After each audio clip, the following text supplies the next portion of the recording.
दर्शकों, adolescent health academy Nagpur branch की तरफ से मैं डॉक्टर मंजूषा गिरी आप सभी का स्वागत करती हूँ। आज हम ऑटिज्म स्पेक्ट्रम डिसऑर्डर या आत्ममग्नता या स्वमग्नता के नाम से जाना जाता है, यह न्यूरो डेवलपमेंटल बीमारी है और यह बच्चे जब बड़े हो जाते हैं, किशोरावस्था में पहुंच जाते हैं, तो उनके सामने क्या दिक्कतें आती है, उसके सॉल्यूशंस के बारे में हम आज बात करेंगे।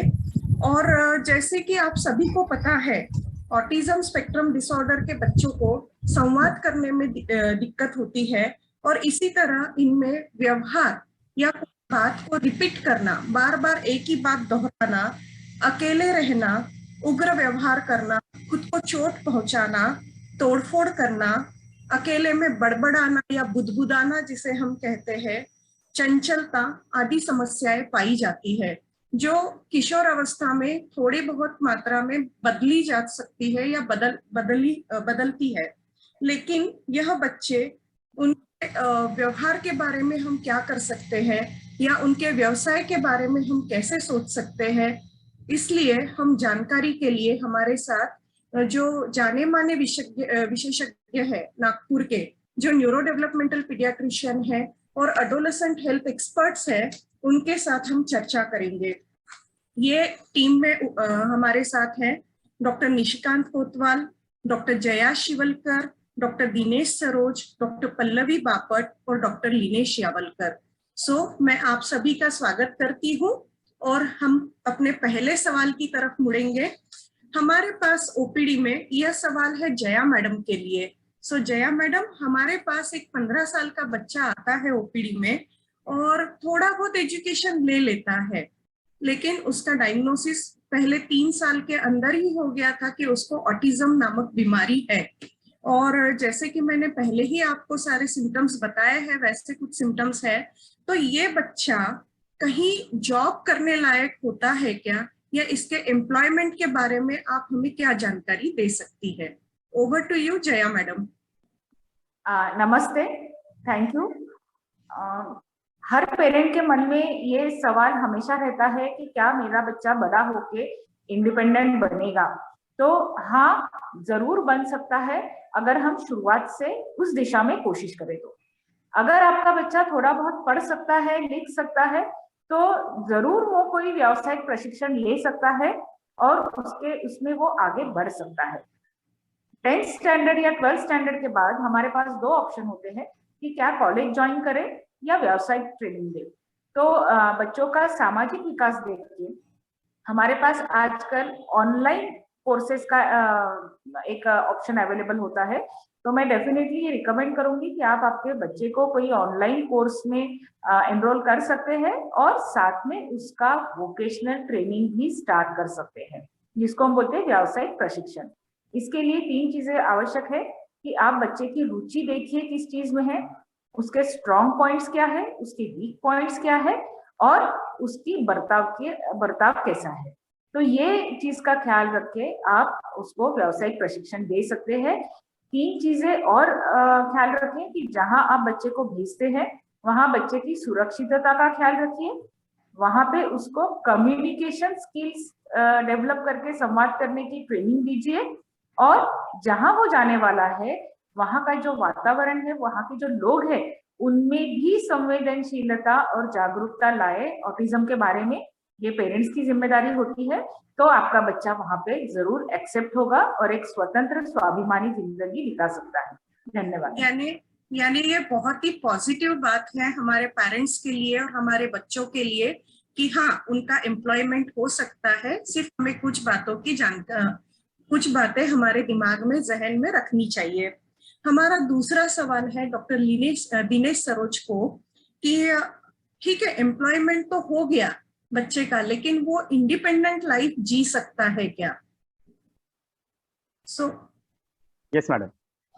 तो ऑटिज्म से ग्रसित बच्चे एक इंडिपेंडेंट लाइफ जरूर जी सकते हैं।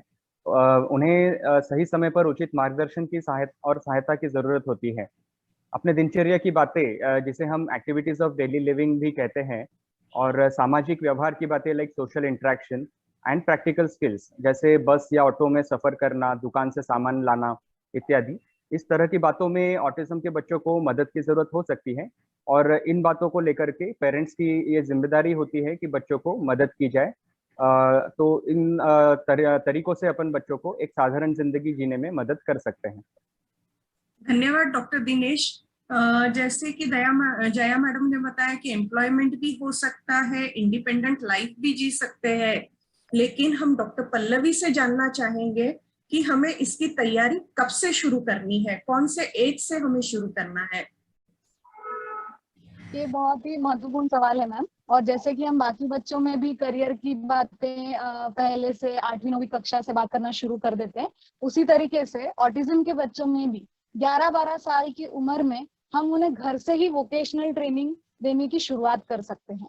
उसके लिए घर के छोटे छोटे कामों में उनको इन्वॉल्व करना, उनको छोटी छोटी रिस्पॉन्सिबिलिटीज देना, फिर उनको कंप्यूटर सिखाना, कंप्यूटर पे अल्फाबेट्स टाइप करना, बच्चे की क्षमता के अनुसार टाइपिंग करना, डेटा एंट्री करना, या फिर कुकिंग में उनको छोटी छोटी स्टेप्स समझाना कि प्रिपरेशन क्या होती है, फिर कुक करते समय क्या सावधानी करनी बरतनी है।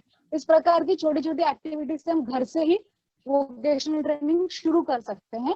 और एक बार बच्चा 14, 15, 16 साल का हो गया कि उसकी रुचि किस विषय में है, उसे क्या पसंद आ रहा है, वो हमें समझ में आने लग गया कि फिर हम बच्चे को फॉर्मल वोकेशनल ट्रेनिंग या फिर व्यावसायिक प्रशिक्षण के लिए भेजना शुरू कर सकते हैं और एम्प्लॉयमेंट का जो रास्ता है वो तय कर सकते हैं। यानी डेफिनेटली बाकी बच्चों की तरह हमारे बच्चों को, हम ऑटिज्म वाले बच्चों को भी हम ट्रेनिंग दे सकते हैं और उनके लिए एम्प्लॉयमेंट की भी सुविधा है और वो इंडिपेंडेंट लाइफ भी जी सकते हैं। सिर्फ हमें एक ही चीज करना है कि हमारे समाज में जो है उनका भी एजुकेशन करना है, पेरेंट का भी एजुकेशन करना है, और बच्चों को हमें छोटी छोटी स्टेप से आगे बढ़ाना है। ये हम अपने दर्शकों को कहना चाहेंगे। जया मैडम, आपने कहा था कि ये बच्चे संवाद करने की इनकी कोई डिफिकल्टी होती है ऑटिज्म के बच्चों की, और जैसे कि संवाद करने में डिफिकल्टी होती है वैसे ही ये अपने फ्रेंड्स के साथ कम्युनिकेट नहीं कर पाते हैं या डिफिकल्टी उनको आती है, तो उसके लिए आप किस तरीके से उनको हेल्प करेंगी, इसके लिए आप कुछ टिप्स देना चाहेंगे हमारे दर्शकों को? हाँ, डेफिनेटली। किशोरवयीन उम्र की ये एक विशेषता होती है कि जहाँ एक बढ़ता हुआ बच्चा अपने घर परिवार के अलावा अभी घर के बाहर एक संबंध प्रस्थापित करने की कोशिश करता है और वो क्षमता भी रखता है, जैसे उसके रिलेटिव्स हो या जैसे उसके फ्रेंड्स हो। लेकिन हम जानते हैं कि स्वमग्न बच्चों में उनके सामाजिक व्यवहार में या सामाजिक कौशल्य में क्षति होती है। तो ये ऑब्वियस है कि फ्रेंड्स बनाने में भी उनको थोड़ी समस्या जा सकती है। लेकिन अगर पेरेंट्स थोड़ी कोशिश करें, वैसे वातावरण निर्मित करें, तो डेफिनेटली ये बच्चे भी एक मित्रता या मित्र की कोशिश कर सकते हैं और उसको एंजॉय कर सकते हैं। इसके लिए पालकों ने सबसे पहले स्वयं को जो एक फ्रेंडशिप रहती है या आपके जो मित्र रहते हैं उनके साथ आपका जो व्यवहार आपका रहता है वो बच्चे को दिखाना चाहिए, स्पेशली दिखाना चाहिए कि देखिए हम कैसे इसके साथ व्यवहार कर रहे हैं। दूसरा ये है कि कुछ पिक्चर्स, स्टोरीज के माध्यम से भी हम उसको मित्रता का एक जो कॉन्सेप्ट होता है वो समझा सकते हैं। तीसरा ये है कि बेसिक एटिकेट्स जो होते हैं, मतलब जैसे कोई भी मिलता है, हैंडशेक करना, गुड मॉर्निंग बोलना, थैंक यू बोलना, सॉरी बोलना, यहाँ से अगर स्टार्ट करेंगे तो उसका सोशल एक्सेप्टेंस इंप्रूव होता है और उसके मित्र परिवार में उसके समान रुचि वाले अगर कोई है तो डेफिनेटली एक पहल बच्चा भी ले सकता है। तो इस प्रकार से अगर पालक कोशिश करे और उसका जो एक मित्र परिवार होता है उनमें भी जागरूकता लाए, उनमें भी संवेदनशीलता लाए कि ये बच्चा एक हाथ बढ़ा रहा है तो वो भी 2 कदम आगे बढ़ाए और साथ में एक मित्रता का अनुभव करे और दोनों को ही उससे फायदा होगा। यानी हमारे जो पेरेंट्स हैं उन्होंने थोड़ा सा पेशेंस रखा और स्टेप बाय स्टेप अगर उनको एक्सपोज किया और ट्रेनिंग दिया तो डेफिनेटली हमारे बच्चे अच्छे से फ्रेंडशिप कर पाएंगे। लेकिन फ्रेंडशिप तो हो जाती है। जैसे हमारे पास कोई एक पेरेंट आए थे बच्चे को लेके जो किशोर अवस्था का है और उन्होंने कहा कि डॉक्टर दिनेश के लिए ये सवाल है कि अभी इस दौरान में जैसे वो 14-15 साल का हो गया है तो हमारा बच्चा थोड़ा बदल गया है, थोड़ा एग्रेसिव हो गया है, और ये एग्रेशन हम कैसे करें ये उनको समझ में नहीं आ रहा है। सो डॉक्टर दिनेश, आप ऐसे पेरेंट्स को क्या कहना चाहेंगे? जी मैडम, मैं ये कहना चाहूँगा कि किशोर अवस्था में व्यवहार में बदलाव आना बहुत स्वाभाविक है और हमें इस व्यवहार को हैंडल करना सीखना होता है। हमें इस बात पर भी ध्यान देना होता है कि क्या बच्चे को किसी बात का तनाव है जिस वजह से उसका यह बिहेवियर है, क्या उससे कोई व्यक्ति या बच्चा परेशान कर रहा है, या वो कोई ऐसी सिचुएशन में है जहां वो उस सिचुएशन को संभाल नहीं पा रहा है। ऐसे वक्त में मैं कहूँगा कि प्रोफेशनल गाइडेंस जैसे कि काउंसलिंग का एक बहुत महत्व है और पेरेंट्स ने इस बात पर भी एक विचार करना चाहिए। यानी रादर देन बहुत ज्यादा इरिटेट, पेरेंट को पेशेंस रखना है, इरिटेट नहीं होना है, टोकपीट नहीं करना है। आप प्रोफेशनल हेल्प ले सकते हैं इन प्रॉब्लम्स के लिए। अगला सवाल मेरा पल्लवी मैडम के लिए है। जैसे डॉक्टर जया मैडम ने कहा था कि ऑनलाइन कुछ कोर्सेस होते हैं, तो पल्लवी मैडम से मैं पूछूंगी कि NIOS ये क्या है और ये आपके बच्चों को किस तरीके से मदद कर सकता है। Over to you Pallavi madam. I think Dr. Pallavi is not available. So Jaya madam से मैं अगला सवाल और पूछूंगी कि हमारे पास जो बच्ची आती है किशोर अवस्था में, उसके पीरियड शुरू हो जाते हैं अंदाजन 13 साल में, 11 से 15 साल तक पीरियड शुरू हो जाते हैं, और ऐसी अवस्था में हमें बच्ची को क्या ट्रेनिंग देना चाहिए और कैसे देना चाहिए ताकि उसके पीरियड्स के जो दिन है वो आसानी से निकल जाए, और साथ ही साथ वो ऑटिज्म से ग्रस्त है तो उनके लिए कुछ स्पेशल प्रिकॉशन हमें लेना है क्या? सो जया मैडम, आप इसके बारे में क्या कहना चाहेंगी? ये भी एक बहुत इम्पोर्टेंट इशू है। किशोरवयीन जब विकास होता है, जो प्रक्रिया होती है, उसमें अलग अलग पैरामीटर्स में बच्चे का विकास होता है।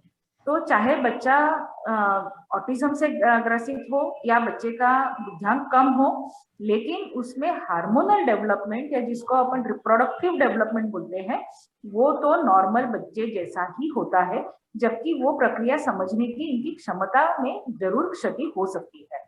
तो ऐसे में पालकों को 3 चीजों का ध्यान रखना है। एक तो उनके शरीर में बदलाव होते हैं, अंदर से भी बाहर से भी। तो क्योंकि बच्चों को बदलाव एक्सेप्ट करने में प्रॉब्लम होता है, तो खुद में भी जो बदलाव होते हैं उसके बारे में भी बच्चे कंफ्यूज होते हैं। तो इसके लिए पेरेंट ने उनको पिक्चर या स्टोरीज के माध्यम से शारीरिक बदलाव के लिए तैयार करना है। दूसरा होता है कि एक दूसरे के प्रति लड़के और लड़कियां का आकर्षण होता है। ये आकर्षण के बारे में भी पालकों ने सजग रह के उनसे बात करनी चाहिए। और तीसरी इंपॉर्टेंट चीज है कि लड़कियां जो होती हैं उनकी माहवारी शुरू हो जाती है। तो माहवारी शुरू होने ही वाली है, इसके लिए रुकना नहीं है। उसके पहले से ही कहीं ना कहीं थोड़ा बहुत ट्रेनिंग स्पेशली मदर्स ने स्टार्ट कर देना चाहिए। जैसे आप उसको जो सैनिटरी नैपकिन होता है उसको लगाना कैसे है, उसका हैंडलिंग थोड़ा सा आप उसको करवा सकते हैं। उसके बारे में कुछ वीडियोस अवेलेबल है, वो भी आप उसको दिखा सकते हैं। और स्पेशली जो ऑटिज्म के बच्चे रहते हैं उनको सेंसरी इश्यूज होते हैं, तो कहीं ना कहीं ये सैनिटरी नैपकिन का फीलिंग भी वो एक्सेप्ट करे ना करे इसके बारे में हम बता नहीं सकते हैं। इसलिए माहवारी शुरू होने के पहले ही अगर महीने में 1 या 2 बार सैनिटरी नैपकिन लगा के आप ट्रायल लेंगे, उसको वो फीलिंग की एक अनुभूति करके देंगे, तो धीरे धीरे जो बच्ची है ये फीलिंग, ये टच को एक्सेप्ट करेगी और धीरे धीरे खुद उस चीज को हैंडल कर पाएंगी, जिससे वो एक स्वतंत्र रीत्या वो अनुभव जो है या जो महीने का एक पीरियड रहता है उसको हैंडल कर सकेगी। तो मदर के साथ ट्रेनिंग प्रशिक्षण बहुत जरूरी है, और जरूरत पड़ने से आपकी जो पीडियाट्रिशियन है डेफिनेटली आप उनसे बात करके देखिए। जी, thank you so much Jaya madam. हमारा अगला सवाल है डॉक्टर दिनेश सरोज से। जैसे कि जया मैडम ने अभी कहा था कि आपके बच्चे को यानी लड़कों के बारे में आकर्षण होता है, और ये आकर्षण जब होता है और कुछ अनहोनी ना हो जाए इसका जैसे डर होता है, तो इसके लिए हम हमारे पेरेंट्स को क्या टिप्स देना चाहेंगे? तो मैं ये कहना चाहूँगा मैडम कि किशोरावस्था में शरीर में हार्मोन्स के बदलाव तो होते हैं, और ये ऑटिज्म के ग्रसित बच्चों में भी पाए जाते हैं। और इसलिए जैसे मैडम ने भी हमें गाइड किया अभी कि पेरेंट्स ने अपने बच्चों से कई समय पहले से ही इस विषय पर चर्चा करना शुरू कर देना चाहिए। और इस बात को कन्वे करने के लिए पेरेंट्स सोशल स्टोरीज का सहारा ले सकते हैं। सोशल स्टोरीज ये पेरेंट्स के द्वारा तैयार की गई रोजमर्रा की बातों को लेकर, जिसमें कि सामाजिक बातें भी इंक्लूडेड हैं, पर आधारित छोटी छोटी कहानियां होती हैं जो पेरेंट्स अपनी आसान भाषा में, घरगुती भाषा में बच्चों को सुनाते हैं, जिससे कि बच्चों को कई बातें सीखने को मिलती हैं। इन सोशल स्टोरीज के द्वारा आप बच्चों को जैसे गुड टच और बैड टच के बारे में, सेफ डिस्टेंस का महत्व, इन सारी बातों को लेकर गाइड कर सकते हैं। यानी बहुत अच्छे से बताया डॉक्टर दिनेश आपने। अगला सवाल हम डॉक्टर पल्लव से पूछना चाहेंगे कि ये लॉकडाउन के पीरियड के दौरान स्कूल्स बंद हो गए थे, और जब शुरू हुए तो हमारी जो बच्ची है वो स्कूल जाने लगी है, और वो जब से स्कूल जाने लगी है वो ज्यादा बड़बड़ाने लगी है या बुदबुदाने लगी है। तो ऐसा क्यों होता है और इसके लिए हम क्या कर सकते हैं? ऐसा ना हो इसके लिए हम क्या कर सकते हैं?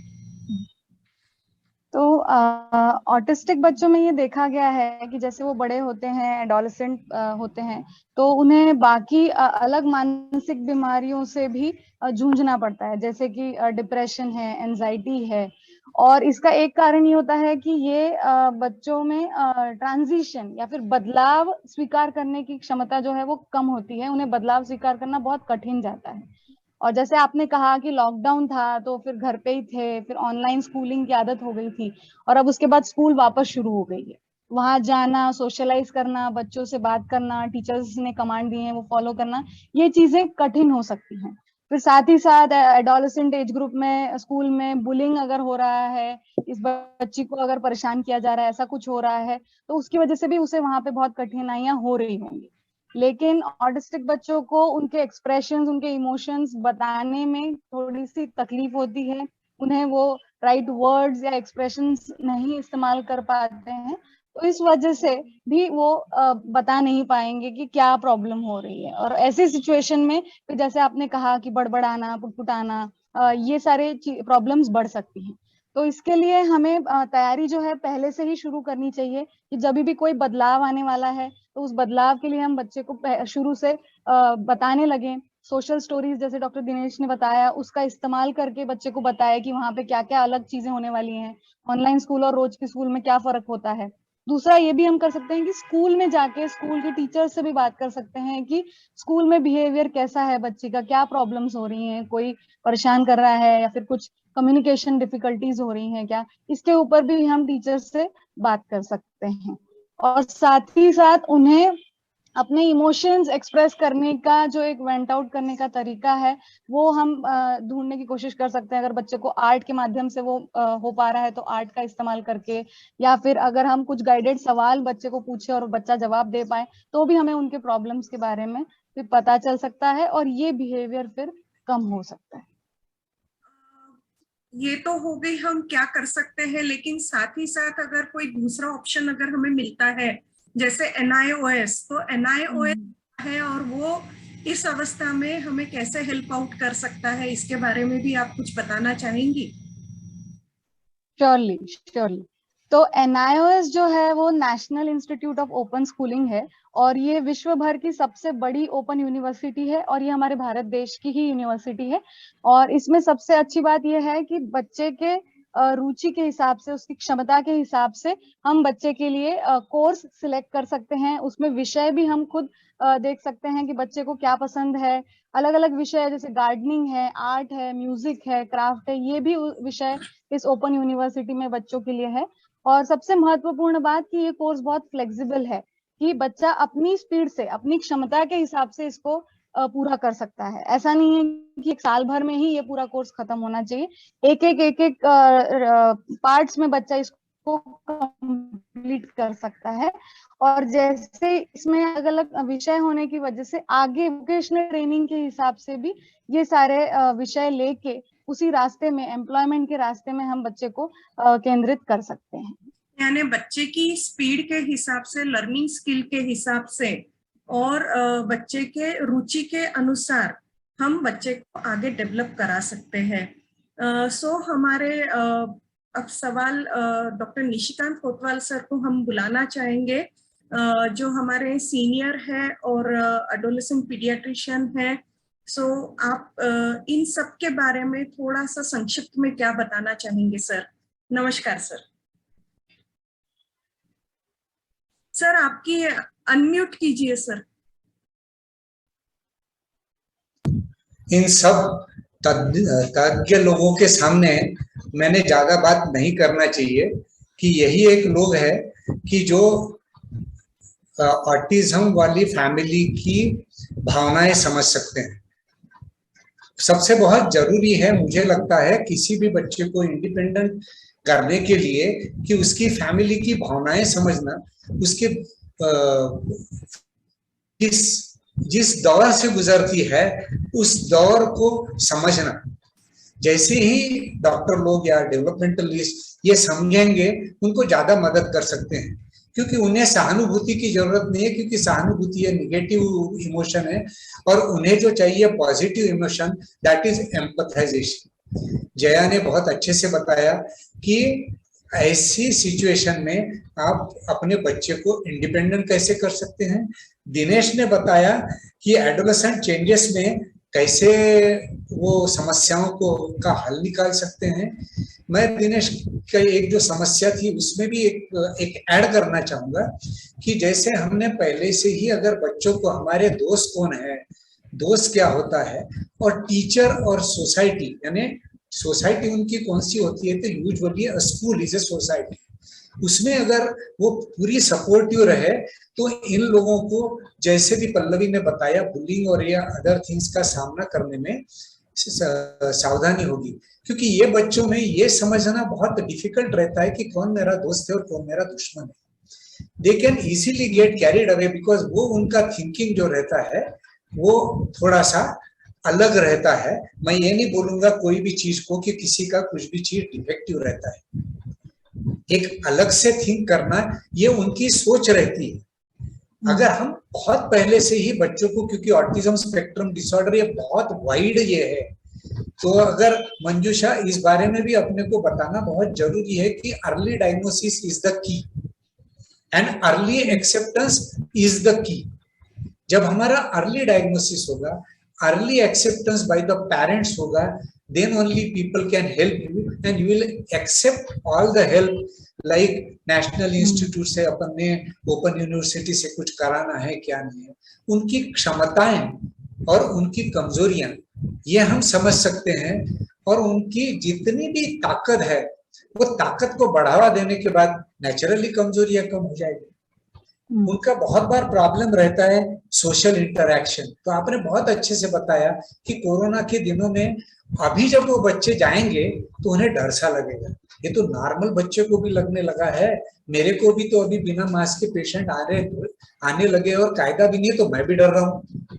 तो इन बच्चों को तो ये डरना, ये क्योंकि to deal with change scenario, because in a fix scenario they are more comfortable, तो ये थोड़ा डिफिकल्ट जाने वाला है। इसीलिए फिर से आपको टीचर लोगों को और पेरेंट्स को इस चीज से अगवा कर देना पड़ेगा कि ऐसे ऐसे चीजें हो सकती है। And I am very happy to know कि आप लोगों ने बहुत अच्छे से समझाया इन फैमिलीज को कि आपको कोई डरने की आवश्यकता नहीं है, आपके कोई मन में ऐसी चिंता की भावना नहीं है, ये हो सकता है और यही सही उपाय है, क्योंकि हम उन्हें इंडिपेंडेंट अगर करेंगे तो ही फैमिली सुखी हो जाएगी और वो बच्चा भी सुखी हो जाएगा।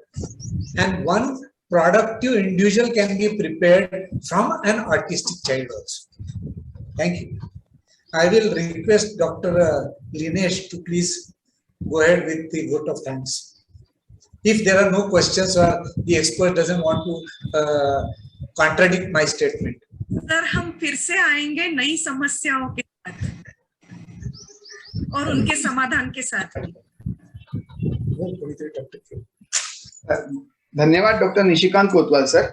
मैं doctor Linesh Yawalkar, secretary of adolescent health academy Nagpur अपनी खुशियां जाहिर करता हूं और धन्यवाद देता हूं। एडोलेसेंट हेल्थ एकेडमी नागपुर का ये बहुत अच्छा वीडियो है, जिससे कि निराशा का वातावरण जो अभी फैला हुआ है जिधर उधर, उसमें भी जो बच्चे ऑटिस्टिक है उनके फैमिलीज को बहुत एक एंजाइटी टाइप हो रहा है कि अभी कैसा होगा, हमारा बच्चा तो बदलाव नहीं सहन कर सकता, अभी तो उनको वापस स्कूल भेजना है। तो ये बड़ा उनके लिए संघर्ष का टाइम है, समय है। और इस पर कई और समस्याएं जो आज हमने डिस्कस की है, जैसे लड़कियों को महीना आना या मेंसेस जाना, इसका भी एक उपाय जया मैडम ने जैसे बताया कि महामारी आने से पहले तैयारी करो। डॉक्टर दिनेश सरोज ने भी हमको बहुत अच्छे अच्छे टिप्स दिए, प्रैक्टिकल स्किल्स कैसे पढ़ाना। डॉक्टर पल्लवी बापट ने भी बताया स्टेप वाइज कैसे उनको ट्रेनिंग देना। और doctor Nishikant Kotwal sir, yes we definitely have empathies, हमको काफी एम्पैथी है एएसडी फैमिलीज के साथ। आपके ब्लेसिंग्स के लिए धन्यवाद।